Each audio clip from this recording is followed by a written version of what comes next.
Hi, my name is Greg Suttie, and this is Suttie on Soccer, and we are here with Jacques Ladouceur, and we're continuing our conversation on nutrition.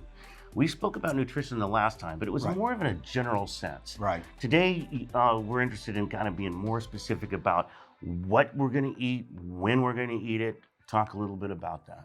Yeah, very good. Well, again, that was very general. This week we want to talk about these specific meals, things like breakfast, lunch, dinner, maybe snacks that you eat in the middle of the day, those kind of things. That's what we want to cover today. Okay, so let's start at the beginning. Breakfast. Breakfast. Breakfast is what I call break fast. So when you break fast, that means that you ate at 6 p.m., 7 p.m. last night, and you slept a whole night, and then now it's breakfast time. It's time to break the fast. And what I see a lot of people doing, to me, it's the most important meal of the day. Yeah. But I see a lot of people skipping this meal. They skip it. I don't know what fuel they run on when they skip it, but for me, it's critical. Now, I'll give you an example. Even if I'm going to a breakfast meeting, I eat my breakfast. I gotcha. Because I never know what I'm going to get there. Yeah, you have no way of knowing what's going to be on the menu there. I show up there and then they have something I don't want. What do? Do I just go without breakfast? Can't do that. Can't do that. So for sure. So breakfast is very important to me. My breakfast is something, and I'll give you a few specifics. Okay. But then there's a wide range of things you can eat for breakfast, obviously. Okay. I know I like to eat a good cereal with protein on it. I put protein powder on it. Okay. I have a fruit juice that I drink. I use almond milk. Okay. Now I use almond. I used to use 2%, but I use almond milk now. Okay. My toast is a multi-grain toast that I use. Okay. And on it, I have almond butter. Okay. Not the almond butter, not the peanut butter almond butter you buy in the store. Really? I go to a specific store and they have a machine where you hit the button and the machine grinds the almonds right in front of you. All right, so you're buying almonds in bulk and you're dumping it and you're just grinding them yourself. Correct. Wow, that's special. So it is very special when it comes to that. And then I usually have a fruit juice or different type of vegetable juice like beets juice, carrot juice, acai, mango juice.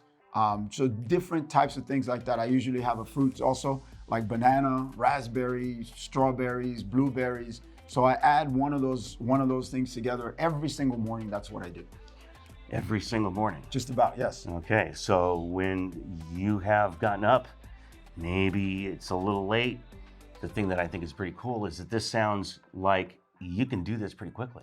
Very quickly. This is something that you can do within 10 minutes. Wow. So what that does, because you can do it very quickly, that means that you can be a lot more consistent with it. Even when you get up late, even when the time is short, you can still do it very, very quickly. I'm guessing that you're going to say that the coffee in the morning that's not a fuel, huh? Well, that's a fuel for about 10 minutes. Yeah. Okay, but this is because I think a lot of us use that to get us started in the morning. Yes. If we don't have time to sit down for that breakfast, which in your case, you've nailed it down to be just a 10-minute event. That's right. That's what it is. And it doesn't matter if I get up at 4 o'clock in the morning to catch a flight. I do the same thing. I get up 30 minutes earlier, eat my breakfast because I know that I'm going to need that fuel. Okay, so let's go. Next step is lunch.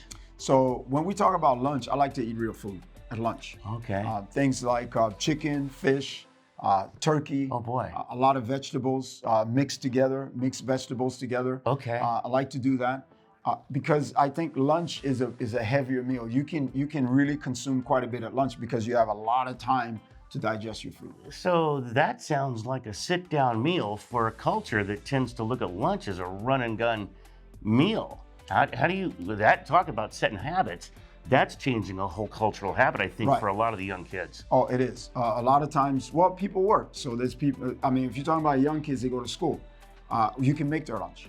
You can control that by making their lunch. Yes. And you can feed them the lunch that you want. There you go. Now, if you don't do that, then basically they're going to get whatever they get in the schools, which is usually not very good. Right. So there's been a push over the last number of years in the school programs in the United States. In the news anyway, we hear this, new nutrition, better nutrition. Is that real or is that just something that's being thrown out there? That's a pet peeve of mine because I used to go to these schools many, many years ago and look at the lunch, look at what they're serving. And I was one of those guys in those positions eating those lunch. It is terrible. It is terrible. They need to feed the kids a lot better. Because these kids, they're using a lot of mental energy at school, concentration factor, and they're not eating correctly there. There's no way. It has to be completely gutted out. Well, and a lot of those kids too are the youth, the student athletes that later that day at the end of school Right. are going to be on the field doing their practice session, whether it's baseball or soccer or football or swimming or any of that. Anything. And that's the fuel that they're having to eat. That's the fuel they eat. And that's what happens when they come to me. And when they don't have any energy, a lot of times as a coach, you wonder, what's going on? You don't understand. But a lot of times we don't connect the dots. We don't connect the dots being, hey, this kid probably didn't eat very well today. So now they don't have the energy. All right. So it's really important for parents to take ownership, but it's also important for the kid. Correct. As they get a little older, at what point in your life, Jacques, did you start to take your own ownership of the diet that you were going to have? I think right around 13 or 14 when I started really thinking about being a professional. Okay. Now, there's a lot of kids out there who think about being a professional, but they're not going to tell their moms and dad that. Okay. But then you need to take control of your diet. That's part of it. So yeah, for sure. And that plays right into this lunch environment at school. Yep. Because if you're limited to what's available to you from what the school is offering, then the family needs to be proactive in bringing something for the kid to school that's going to be healthy and moving forward into their day. Yeah, those choices. I mean, if you don't bring anything for your kids to have lunch with, then you're forcing them to make a choice that they don't really want to make at lunchtime. All right. So how does dinner? So let's talk about dinner. Last meal of the day. Last meal of the day shouldn't be the heaviest meal of the day. Okay. But most people look at it different. And then of course the times.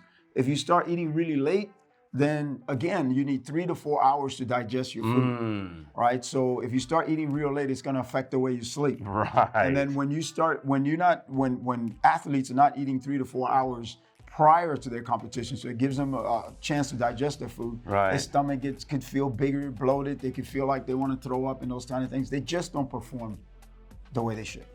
So it sounds like you're suggesting that lunch actually is probably the larger meal of the day. Lunch should be the larger meal of the day. A lot of times for me, most of the time, the same thing I eat for lunch is what I eat for dinner. I was just going to say that. It's what it sounded like you were talking about. Same thing. I don't change it a lot. I might eat a little bit lighter, but less, but it's still the same thing.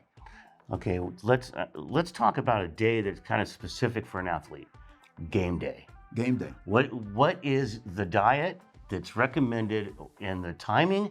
So generally, game day means, in most cases, it's a middle afternoon, maybe an early evening start for that game. How do we get to that point healthy and ready to go? Well, one of the biggest things with that, again, it depends on the time. Right. But again, game day, I'm going to get up, I'm going to have my breakfast. Okay. That's for sure. Now, depending on the time, what I eat for lunch will be different, will be lighter, depending on what time I'm going to play. But I'm always going to give myself 3 to 4 hours to digest the food. Okay. That's one of the biggest keys, right? You want to be eating, again, the same thing, very, very real food, vegetables, white meats, protein if you want to add to it. Right. But these things are critical for you to constantly do on a regular basis. Even at game day, you're just doing it. In other words, you're just taking the time, basically, to give yourself time to digest the food. All right. So every day is game day. Every day is game day for an athlete. That's awesome. Yep. All right, Jacques, what else would you like to add? Well, if you don't help your children with this, especially at a young age, they don't understand it. Right? They don't have a clue what it's like. They don't even know this is part of it. And they're looking to their parents' habits anyway. They don't know. Nutrition, most people don't even understand the role nutrition plays in an athlete's life. Right. So that's why it's very important to talk about nutrition. All right. Well, thank you, Dr. Ladouceur. Thank you, buddy. This has been a great time. I really enjoy these conversations. We've got more to come. Yeah, Keep watching. Great. Greg Suttie on Soccer with Jacques Ladouceur. It's been great sharing with you today. This has been a passion of mine for such a long time. You can contact me in the email below and also purchase the books in the links below.